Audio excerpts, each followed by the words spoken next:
while he has a lot to still earn, in our eyes, has the potential to do just that. I protest. What? Wiles, What? I want to ask you, Wiles, as an unbiased neutral. He hates observer, me. is he still a Trevor Yes. guy? Yeah, thank How? you. You You guys dumped him on demanded national TV. You Once a guys Trevor guy, demanded always a Trevor guy. Exactly. You guys said for the sake of the show, you're like, the Jags are a small market, the team's no good, the players hurt, we have to take them out. And I was like, deal. I'll stop talking about the Jags if Wild stops talking about Drake May, and Wild didn't keep his commitment. But I am here to tell you, we are so back, baby. Oh, my goodness. You know who also believes the Jags are going to be good? The Jags. You know how I know? First round pick, first round pick next year. So, what does it matter? now, It's 20. What's that going to be? Can I push 26, back? 27, Okay, this is 28 where we're at. overall? Look, This- I told you, the- Wiles. This is why you're a You fan. let it- No, you I'm not a unleashed it. fan. You're going to say the Atlanta thing, all that stuff. I'm not even going to talk about the Atlanta Okay, well, thing. let me Look say. how good I look with Travis's shirt behind me. let me. Looks great. Let me tell you I like what that. it reminds me of. It reminds me of a trade that I thought at the time was paying way too much because I didn't think the team was going to be that good. When the Houston Texans, after drafting CJ, traded up in the first and traded away the next year's first to get Will Anderson. I'm like, oh my God, you're trading away a premium pick. They said, no, we're going to win the AFC South, so it's worth it to us. We're getting a difference maker. They did win the AFC South. That pick ended up being in the 20s. Same thing's going to happen with the Jags. Oh my goodness gracious. This is why. What? Brew, if there was one person on here whose job it is to be like, well, actually, when you look at the raw score, weighted scores of draft picks. Yeah. So let's look at this. Yeah. Take and then I'll tell you off the flaw in it. your That's fine. Trevor Yeah. fandom. It feels a little bit like James Gladstone in his first draft got quite excited and gave up a lot. So can I tell you did give up exactly a lot. what they did?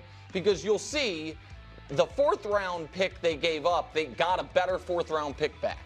And they got the sixth. So that's They got a second and another first. So what they traded was the equivalent of the 40th pick and next year's first to move up 3 spots. Normally, that would be an overpay for anything other than a quarterback, unless you got 2 players, which they did. They did get 2 players. No way to do the old draft chart on it because they actually got the number 2 pick and the number 2.1 pick because Travis was top receiver, top corner in the draft, and now he plays with Trevor. Oh my. And America, you know where to go to on national television for your Jags coverage. This show. Yeah. We have really absolutely. put our foot in the ground on that Of one. course. And look, Thank Duval. goodness. Oh, no, please. I mean, I'm glad you're excited. Thank you, bro. I hope Trevor's is excited because Trevor better deliver. I agree. Trevor has a cast of what, Wilds? Avengers? I got Yes, you, bro. Avengers. Yeah. Brian Thomas Thomas Jr. Jr. Well, he's good. Last year with Trevor half the season, Mac Jones half the season, was 3rd in the league in yards as a receiver. Like, the dude is great. And now you bring in Travis? Yeah. Like, oh my. And the running back, I mean, I like Etienne. He hasn't been the player they thought but he would be. solid. He's fine. And then with Bigsby, yes. they got a nice run. Yeah. And I don't like Trevor as much as Nick, but I think Trevor's got talent. And Nick, if he doesn't have I'll just say very good year next year, I agree. then Right. something's wrong. Correct. 5 years in the league, you got this talent, That you is got to get delivered. totally fair. I totally agree. We're still holding Trevor to a higher standard than we hold Justin Herbert to, but that's fine. I understand the heaviest head that wears the prince's crown. I get that. But yeah, he needs to deliver. I'll do you. Okay. It's funny that Nick would say that because he refuses to say anything negative about Trevor in that regard and constantly wants to undercut Justin Herbert. So if you want to defend Trevor Lawrence and you think it's wrong that other people are holding him to the wrong standard, well then you should offer that same thing to Justin Herbert. You're allowed to defend multiple players at the same time. You don't have to pick and choose. You could do both. It's going to be okay. You don't have to be a fan of someone and a critic of another. So we that's the beauty, right? You could be you could be consistent. I broke down this trade more deeply on the herd because Colin is very like anti this move, and he thinks it's a disaster. And that is actually that this is the heart of why I do love sports and football and talk shows and all this type of stuff. Because where you have someone like Colin who's like, Colin came in hot. He's like, this is the worst trade. Like, he's like, oh my gosh, this is why teams like this are so bad. They're consistently bad. They're so poorly run. And he used the Jags as an example. He used the Jags as an example, the Falcons as an example, I believe the Giants as an example. And his whole thing was like, why would you make this trade? You don't even know what you have. You have a new regime in there. And I defend it because I defend this move. I'm not going to pretend like I know exactly whether or not the move itself was inherently the best thing. Because in a lot of ways, I think it was the right move for the Browns, considering what they're looking to do and now where they want. Because especially if they draft a quarterback this year in the second round, then I think it was wrong. And I'm making this video on Friday, and I think I'm going to post it on Saturday. So maybe they are. If you're watching this, they already drafted a quarterback. And if they did, then I question the move.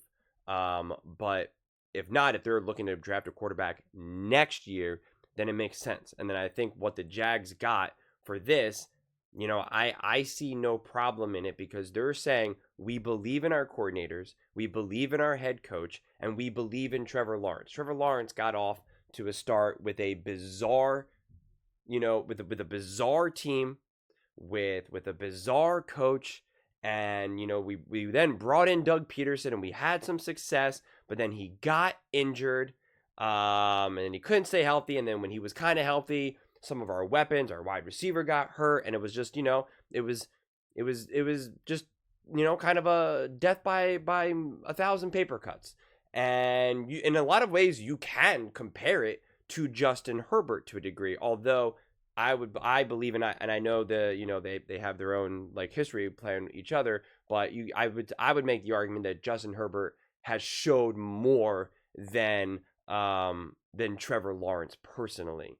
But again, like I just said about Nick, like you can still defend both quarterbacks, and I do believe that there's something there for Trevor, and I'm really excited to see Trevor Lawrence this year with a new coach, new offense, and hopefully kind of like this new sense of like let's get after it, right? Like enough is enough. It's time for me to become the player that I believe I can become, that I'm supposed to be for this Jacksonville Jaguars team. And so, I'm excited. But in terms of like the actual pick itself, there's going to be many times throughout this season that I'm going to call him Trevor. Travis Hunter, that to me, I'm still back and forth with the offense defense of like, is this going to be for the defense? Is this going to be for Trevor? I am so firm, and this will be one of the last times I really kind of say this because I kind of want to retire this take for a little bit, but I guess I'll have to kind of keep talking about it. Like, I just believe to my core there is no chance that Travis Hunter is going to play meaningful snaps on both sides of the ball with any degree of regularity. I just do not believe that there's enough time in the day, enough energy, enough physicality in your body. I just do not believe it. I do not believe it. So then the real question is, where will the bulk of his time be spent? Where will he truly be? And I haven't really heard any reliable answer to that. You listen to some people and they're like, oh, definitely defense, but you probably want, be a wide receiver because that's where the money is, that's where the fame is. And other people are like, no, he's definitely better wide receiver. He could be a wide receiver, and then there could be a couple defensive packages for him. So it's just like, I haven't been convinced by any answer in any direction, which then makes it harder for me to evaluate as to like, well, is this a gift, for Trevor Lawrence? And let's say he is a wide receiver. Are people expecting him to be like Justin Jefferson, AJ Brown as a wide receiver? Like where do they see him as a wide receiver then at this point? So it's just hard for me. And I think he's a great player. I think he's special. I think he's awesome. I'm excited to watch him play. Like I'm in no way like anti Travis Hunter at all. I'm just like, admittedly, like, I'm confused by, who he is. And that's why it's so important to have great coaching, because it's all going to come down to coaching. They're going to be the ones that are ultimately going to make this decision. And they're going to be like, son, this is where you're going. You are going to be playing. You're going to be a snapper. That's what we see in. You're going to be a center. That's where you. I mean, like, seriously. I'm joking, but like, it's going to be up to them to truly see where the potential is. Where can you be maximized? Because when you are someone as gifted as Travis Hunter, I made a whole video about this before, that it's like, it's hard to really figure out, how do I maximize you? How do I put you in the best position to succeed? Because you seemingly can do a little bit of everything. But I really need to figure out, where can you be maximized? What truly makes you special? I know in your heart you believe you can do it all. In the NFL, you can't. You can do everything in the NFL, but you can do everything at like, at a grade of like C or B. But if you just pick something, we can get you to an A plus.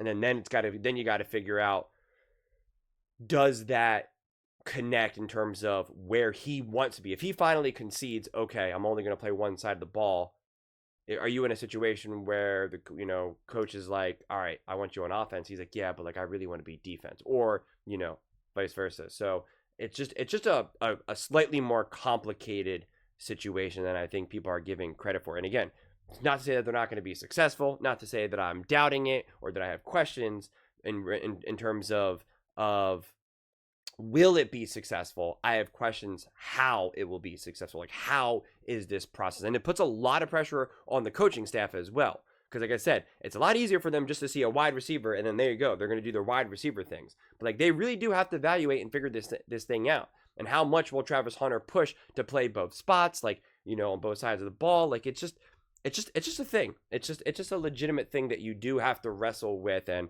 it seems like you got people from two sides of this, where people want to say, no, he's going to be able to play both. And other people are like, no, he can't.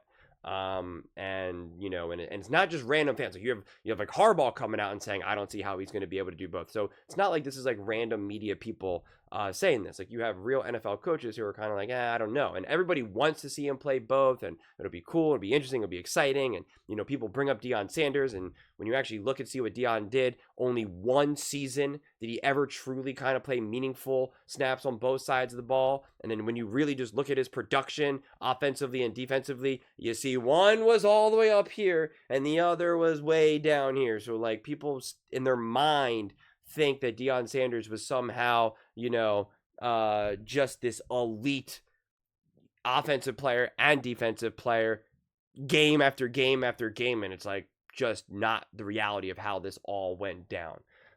So I'm fascinated to see, which side of the coin does the Travis Hunter land, but it is just, he's a harder player to have to try to figure out where this all fits and how it fits. It's just an extra variable that these coaches are typically not, set up to have to deal with necessarily. It's something that you deal with when you're kind of in like high school and middle school coaches and stuff like that, when you're literally trying to figure out like, hey, where are these players fit? Like it's definitely like a younger vibe to it, honestly. Because you got plenty of times that people are like, I'm a quarterback, and it's like, no, you're not. You're a wide receiver, or you're a tight end, or whatever it is. And so, or you're a tight end. You're like, I'm a tight end. You're like, no, you're not. You're the only dude who can actually throw the ball with any degree of accuracy and strength. Like, you're the quarterback. I grew up with a friend who played D1 and was like that. Was just a freak athlete. Could literally do everything. Obviously not to the degree of Travis Hunter, because he was not the second overall pick in the NFL draft. But he was truly a wide receiver because of his quickness and his length and his physicality. But he played for a high school team that, people are not good at throwing the ball. Like, that's why there's only so many limited quarterbacks. And he was the best athlete, and they also just needed the ball in his hands as frequently as possible because he was so fast, because he could run, he could jump, he could throw. And so they were just like, you need to be quarterback because we have no one else you could be the best wide receiver in the world, but we don't have anyone that can throw you the ball. And there you go. He didn't have me letting it rip to him. He should have. Then we could have been Shador and Travis duo out there. So it's just, I don't know.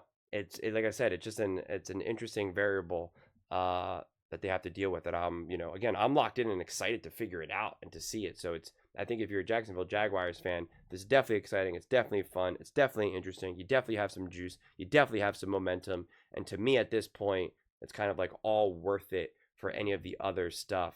And it's time, right? It is time to like reach this conclusion. Who the heck is Trevor Lawrence? Who the heck is Trevor Lawrence? And make no mistake about it, man. Sometimes you pivot. And I've used this example a lot recently for various reasons, but like, sometimes you pay a quarterback a lot of money, ends up not being the right thing. But as long as you're a smart, well-run franchise, you can clearly pivot and still win very quickly. The 49ers did it. The Philadelphia Eagles did it. It works, right? So it's just like you got to reach these conclusions sooner rather than later. But ultimately, you also got to trust your management, your coaching staff. You got to trust your GM. You got to trust your coach. When you feel that you have that in place, it's so much easier to make decisions on the players at that point. But when you're still kind of questioning your coaching staff, your GM, like that's when you get lost. That's when you kind of just keep walking around in circles. So I think at the very least, this can help kind of continue to offer clarity to this franchise. And sometimes that's really step one. It's just to kind of clarify the mud that unfortunately has been the Jacksonville Jaguars, right? I mean, it just has been. And I think this division is up for grabs. This division is easily the most up for grabs division in the entire NFL. So, it is there. And I am excited at the idea of new coaching staff, a healthy Trevor Lawrence, a great player like Travis. I find it interesting. And, I, for one, am excited to see it. And that's from, outside looking in. So I have to imagine Jacksonville Jaguars fans are going to be excited to, watch this unfold as well. But those are just my thoughts. I'd absolutely love to hear yours. What do you guys all think about, Travis Hunter and, what the Jags had to do? Do you feel that it was the right move? Do you feel that they gave too much for it? How do you think it'll fit with the Jags and Trevor? Let me know in the comments below. I read every single comment. So whether you agree with me or disagree with me, either way, let's get in some discussions. Let's get in some fights. But ultimately, let's just have some fun. And please do consider subscribing. We are building an amazing community here and absolutely love to see you part of it. I want to build something that we all genuinely feel connected to. Something that we're really excited to be part of. I think we're well on our way to doing it. Please don't forget to give this video a thumbs up, as it really does help with the visibility and the algorithm. Thank you so much. See you next time.